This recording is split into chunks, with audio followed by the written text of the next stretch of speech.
Hello everyone, hope you're doing well. And just thought I'd mention today we have Leisha, who's hosting the class in place of Leanne, whose sister is not well today. So she's over there visiting her in the western suburbs. And so we can dedicate the class, all of the merits that we develop and accumulate during the class to Leanne's older sister, who's Mavis Farrow. So you can dedicate in your own time as well. And also John, student John, Bushy John, is in hospital as well. So we're all getting older, you know. We're all sometimes experiencing difficulties. And I'm gonna go do okay. Okay, so let's do the chanting right now. And like I said, after the chanting, in your own mind, you can dedicate the merits accumulated. Then, of course, we'll do some meditations. And after that, some Dharma Talk, continuing the commentary on my article, Meditation and Its Benefits, Getting to Know Your Mind. We're almost finished. We're up to the third last paragraph. Okay. Namo tassa bhagavato arahato samma sambuddhassa. Namo tassa bhagavato arahato samma sambuddhassa. Namo tassa bhagavato arahato samma sambuddhassa. Buddham saranam gacchami, dhammam saranam gacchami, sangham saranam gacchami. Tudayambi buddham saranam gacchami, tudayambi dhammam saranam gacchami, tudayambi sangham saranam gacchami, tadayambi buddham saranam gacchami, tadayambi dhammam saranam gacchami, tadayambi sangham saranam gacchami. Namo Buddhaya, Namo Dharmaya, Namo Sanghaya. Namo Buddhaya, Namo Dharmaya, Namo Sanghaya. Namo Buddhaya, Namo Dharmaya, Namo Sanghaya. I take refuge until I am enlightened in the Buddha, the Dharma, and the Sangha. Through the positive potential I create by practicing the 6 paramitas, may I soon attain enlightenment in order to benefit all sentient beings. I take refuge until I am enlightened in the Buddha, the Dharma, and the Sangha. Through the positive potential I create by practicing the 6 paramitas, may I soon attain enlightenment in order to benefit all sentient beings. I take refuge until I am enlightened in the Buddha, the Dharma, and the Sangha. Through the positive potential I create by practicing the 6 paramitas, may I soon attain enlightenment in order to benefit all sentient beings. May all sentient beings have happiness and its causes. May they be free from suffering and its causes. May they never be parted from their happiness beyond suffering. May they abide in equanimity, free of bias, attachment to the near, and aversion from the far. I shall cause this great compassionate Buddha please inspire me to be able to do so. Reverently I prostrate with my body, speech, and mind, and present clouds of every types of offerings, actual and mentally transformed. I confess all of my negative actions accumulated since beginningless time, and rejoice in all the virtues of all holy and ordinary beings. Please remain until cyclic existence ends, and turn the wheel of Dharma for all sentient beings. I dedicate the virtues of myself and others to the great enlightenment. However innumerable all sentient beings are, I vow to save them all. However inexhaustible my delusions are, I vow to extinguish them all. However immeasurable the Dharma teachings are, I vow to master them all. However endless the Buddha's way is, I vow to follow it completely. Om Mani Padme Hum, Om Mani Padme Hum, Om Mani Padme Hum. Tayata Gati Gati Parasam Gati Buddhisoha. Tayata Gati Gati Parasam Gati Buddhisoha. Tayata Gati Gati Parasam Gati Buddhisoha. So now dedicate your merits silently.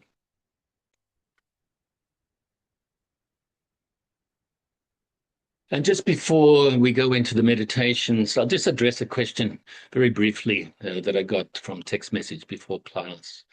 So I don't forget, and a little bit busy to do it later. So we're talking about the 4 stages of enlightenment or true enlightenment as taught on the Theravada path in the Pali Canon. So the first one is the stream enterer. And this is called stream enterer because, you know, the stream goes this way towards enlightenment, for instance. And so once you enter into this or get to this stage, then you are for sure on the way to enlightenment, not going backwards, like stream doesn't go backwards. So stream enterer. It is said that you may have up to 7 more rebirths in samsara before you attain enlightenment of an arahant. Okay, this is not now the bodhisattva path yet. So then, of course, you have the once returner, and this is return one more time in samsara as a human being, maybe before you realize the enlightenment of an arahant. Then there is the non-returner, and these are beings that will be born, you know, in maybe in the heaven, Tushta heaven, or in other heavens, and to not be born as a human being again, okay, but will attain enlightenment soon. Then, of course, we have the arahant stage. So this is the enlightenment of an arahant, self-realizer. Okay, this is not the bodhisattva path, so not full enlightenment of a Buddha. Okay, so then we have the other question related to Mahayana path, and we have the 5 stages on the way to full enlightenment of a Buddha. The path, or a stage of, or you could say path of, the path of accumulation, where you accumulate vast amounts of merit and develop the bodhicitta, the relative bodhicitta. And then you traverse on to the path of seeing, or I should say preparation, where you prepare the mind to see reality, to realize the nature of reality, the emptiness of all phenomena. And then is the path of seeing, where you have a sort of a glimpse of emptiness. I've not yet absorbed your mind with it, though. And then you are onto the path of meditation or absorption, where you habituate or absorb your mind with this knowledge of emptiness, with this understanding, this wisdom. And then we go on to enlightenment, what we call the path of no more learning, Anuttara Samyak Sambodhi, or the unsurpassed supreme enlightenment. And as we go through these stages or these paths, we're also going through the grounds, the bodhisattva grounds, which are that there are 10 of these. So after you perceive or get a glimpse of emptiness, you go through these 10 stages, or bhumis, they're called, okay? Grounds. And so I won't sort of enumerate those. But basically, the first 6, you are perfecting the first 6 paramitas and then onwards, okay, until you reach full enlightenment. And this is Mahayana teaching, okay? All of these are taught by the Buddha, and they are in sutras and numerously, by the way, on numerous times. Excuse the noise outside. There's somebody running around or riding around in some sort of, sounds like a mini bike or something or other. Crazy people. Dirt roads, you know, and going too fast. So anyway, sounds like a little mosquito. Anyway, just wanted to sort of share those teachings with you for the benefit of who asked them, but also for everybody else as well. And the question basically was, are these teachings of the Buddha? Yes, they are. And you asked about another path as well. For specific types of people. The Buddha taught a variety of teachings, a variety of methods, meditation methods, and so on. So whatever suits you, you should practice right now. And as we improve, as we sort of purify the mind, then maybe we can move on to more advanced ones, things like that. Keep things very simple. Breath meditation, for instance, all the way up to enlightenment. We should practice the breath meditation. But also utilize the contemplative meditation as well, or contemplation meditation, vipassana, to sort of work out the relative reality, eventually to go beyond to realize the ultimate reality. Okay, so now we can forget everything I just said and we'll do the meditations. Hopefully that wasn't too long-winded. I wanted to make it very brief but clear. So bring your mind, or first of all, get yourself comfortable and bring your mind inside the body. And we will release the tension from inside the body.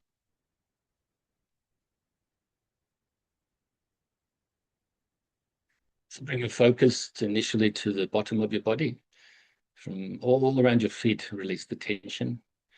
From around your toes, the bottom of the feet, the balls, the arches, the heels. Top of the feet, in between the toe bones. From around your ankles and Achilles tendons. And release from your lower leg, calf muscles and shin. And all around your knees. And your upper legs, quad muscles and hamstrings. And also release whatever tension you may have around your midsection. The hips and glutes, groin, your lower abdomen, sides, lower back.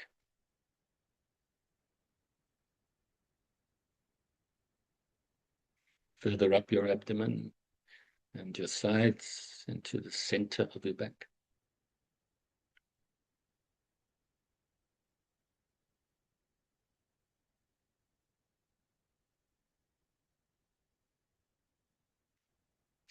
And your chest area underneath your arms and your upper back. Release from the rhomboid muscles, lateral muscles, and from your neck to your shoulders, the upper trap muscles, and release from your shoulders.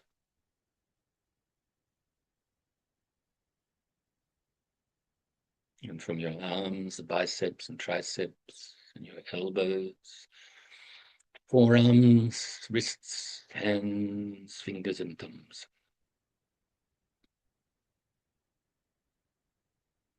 Bring your focus up to your neck and release from the front, sides, and back of your neck.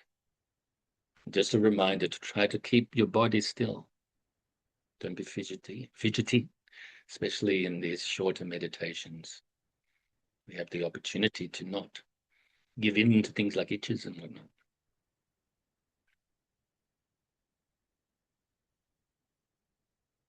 Release from the back of your head and from the sides of your head, around your ears and temples.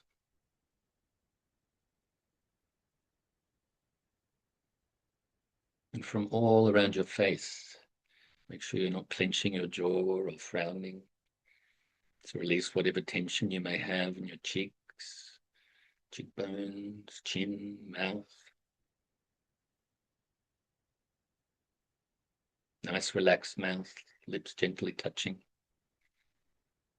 The tongue on the upper palate above the top teeth, nice and relaxed. Release from your nose and sinuses and eye sockets and eyes, and your forehead. And finally, the crown of your head.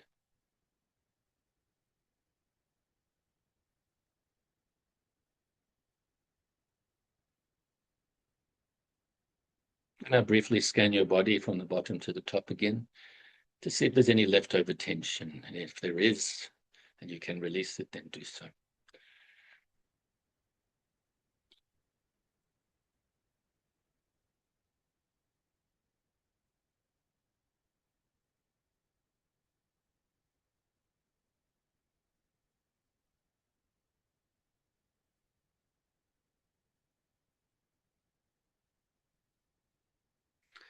Now bring your focus to the tip of your nose initially. And we will follow the feeling of the breath as we breathe in our nose all the way into the lungs and then back out the nose again. So as you breathe in and the air passes your throat, you may notice it's quite cool on the way into the lungs. As the lungs fill with air, they expand, the stomach rises a little. As the air leaves the lungs, they compress. As a result of that, the stomach drops a little. And you may notice that on the way out, after being inside the body, the air is quite warm as it passes your throat on the way out your nose. So breathing in and breathing out, that's all you have to do physically. And mentally, all you have to do is focus on the breath. And if your mind wanders, replace your mind back onto your breath. Quite simple and uncomplicated is this method. Of course, what makes it not simple and what makes it complicated is our mind, our mental afflictions and mental habits and so on, of which we are now working to calm, pacify, eventually purify.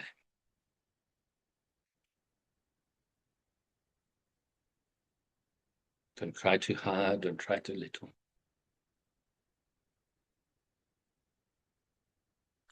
Breathing in and breathing out. If thoughts arise or any mental activity arises, don't cling to it or grasp at it. Also, don't try to force it away either or deny it. But simply and naturally replace your mind back onto your breath.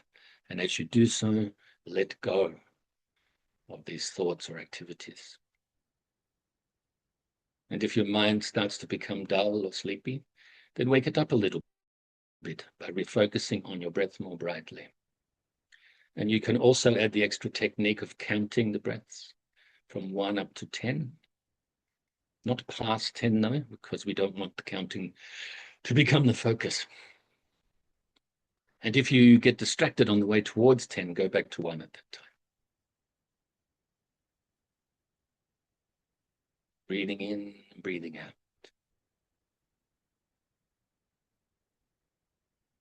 I say don't try too hard, because this can lead to us getting quite mentally dull, mentally tired. Don't try too little, where the mind wanders, starts telling stories instead of focusing on the object. So let's practice like this in silence for a little bit.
So now we can feel pleased with ourselves for engaging in the practice and fill ourselves with universal loving kindness, utilizing the visualization technique of filling our whole being with the white light, which represents this universal loving kindness.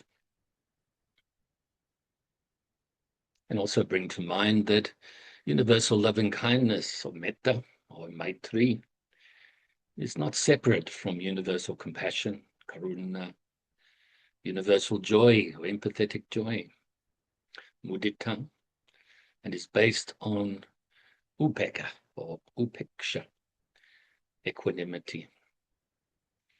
The more the mind is equanimous, the more we can practice without bias, and therefore this loving kindness, compassion, and joy can become immeasurable.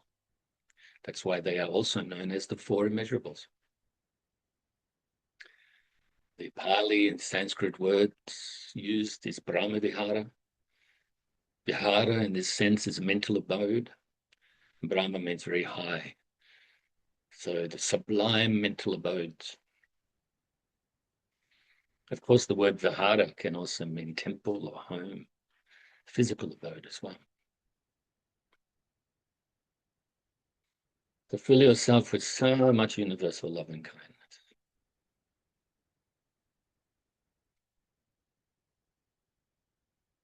So much so that it now overflows and radiates outwards from your heart center and enters into the heart centers of your loved ones initially in front of you and fills them with the universal loving kindness too. May they be happy. May they be free from suffering. May they be peaceful.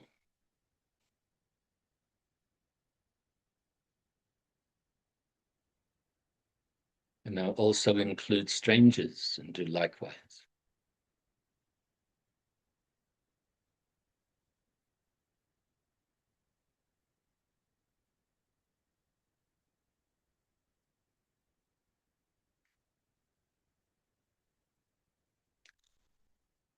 And also those you may find difficult or regard as enemies, and also do likewise.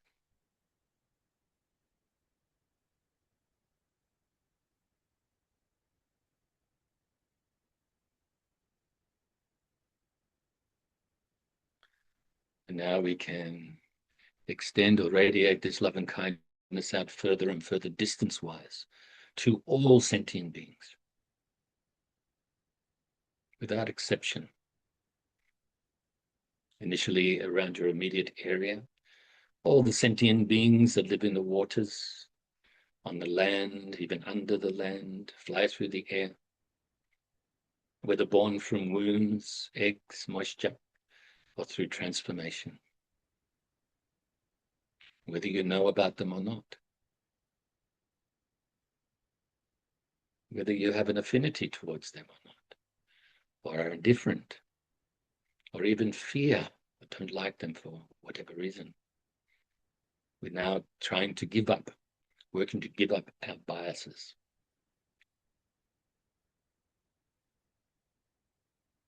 And now extend this loving kindness out to all sentient beings throughout your state or county.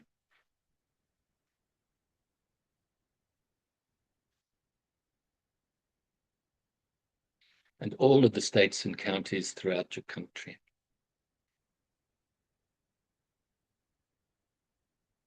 In all of the countries throughout the world, as well as all of the bodies of water, such as the oceans and so forth, all the way down to the core of the earth and to the outermost atmosphere. And throughout the whole solar system and galaxy and universe and throughout infinite space. And also let's do the dedication prayer now. Due to this merit, may I soon attain the enlightened state of the Buddha, so that I may be able to liberate all sentient beings from their suffering. May the precious bodhicitta, not yet born, arise and grow. May that born have no decline, but increase forevermore. May the precious few of Shunyata, not yet born, rise and grow. May that born have no decline, but increase forevermore. And so we'll just have a look at this article now. As mentioned, we are very close to finishing the commentary on it. Spending a week on each of these last paragraphs, though. As I don't know if you remember, but for instance, before we got to these last 4 paragraphs, we actually did 4 paragraphs in one class the previous week, and same the week before. So it depends on what the subject matter is, what's covered here. So last week we spoke about, or gave commentary on, if we keep our mind upright and without wavering, remaining without greed and desire, and we live consciously in the present moment, then whatever we do is practicing the Dharma. So if you want to get reminded of that commentary, or if you weren't able to participate either live or watch the video later, then you can go to the YouTube channel and easily access last week's class. This week, our practice is not just about external form. It is about experiencing with our mind. When the mind is clear and stable, our behavior will not go astray. Not only will we be happy, others will also feel safe and secure in our company. This is practice. And then the following 2 weeks, we'll cover these. The mind must be clear and stable and not follow the changing external environment. When a situation arises, our mind shouldn't be swayed immediately by our surroundings. This is practice. And the next one, have a great time getting to know your mind. Keep your mind calm, clear, flexible, and wholesome as much as possible. Let go of any unwholesome thoughts or attitudes. Be peaceful, loving, and kind. That's all. Quite simple and uncomplicated. And then after that, for a week or 2, we'll just do conclusions, And then we can move on to the next subjects. And I'm going to be giving some teachings from the Zen teachings, from certain stories, short stories that can be expanded upon a lot.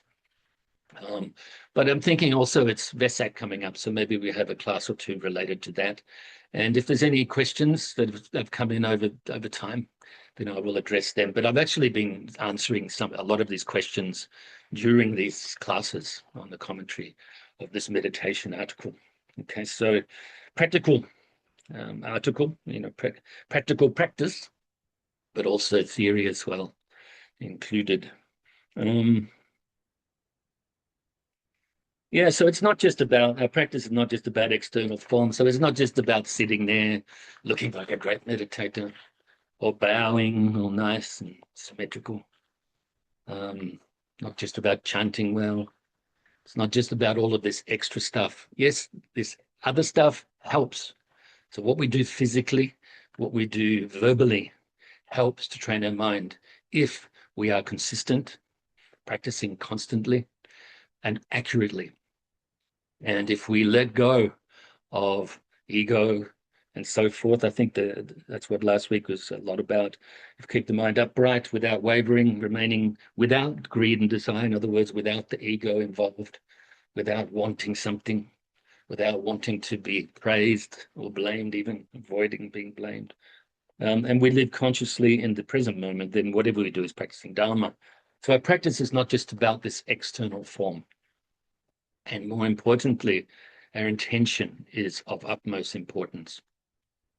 Are we doing about 7 minutes to go?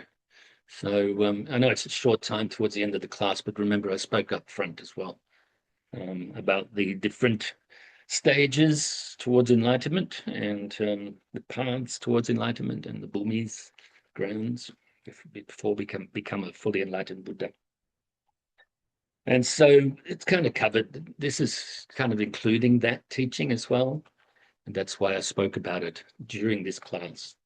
And I didn't want to forget. That's why I did it up front. Okay, so it is about experiencing with the mind. So yeah, we do practice physically. We do the chanting, for instance. Yeah, I'm giving a Dharma talk now. You're listening, practicing, engaging with the 3 wisdom tools of hearing, contemplating, meditating, to absorb our mind with understanding. All of these aspects of the Dharma we are putting into practice. All of them relate to training the mind and maintaining what we call the bodhicitta intention. The intention, the compassionate, altruistic intention to attain enlightenment for the welfare of all sentient beings. When the mind is clear and stable, so by practicing this meditation, or these meditations, we work to clear our mind and to make our mind stable, not flickering around, going back and forth, getting controlled by the emotions, mental afflictions, and so on.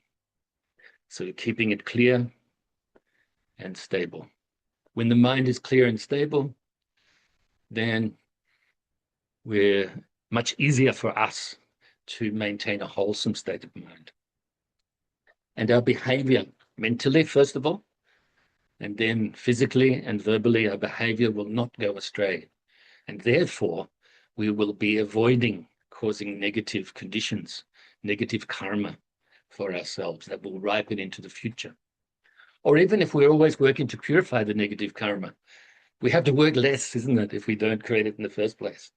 So best, like we say, like I could say, prevention is better than curing later. So if we can prevent accumulating the negativities and creating the negative karma, if we can prevent that, that's better, isn't it? Because then we can work on accumulating vast amounts of merits and realizing the bodhicitta intention, preparing the mind to realize supreme enlightenment, and then eventually realizing it.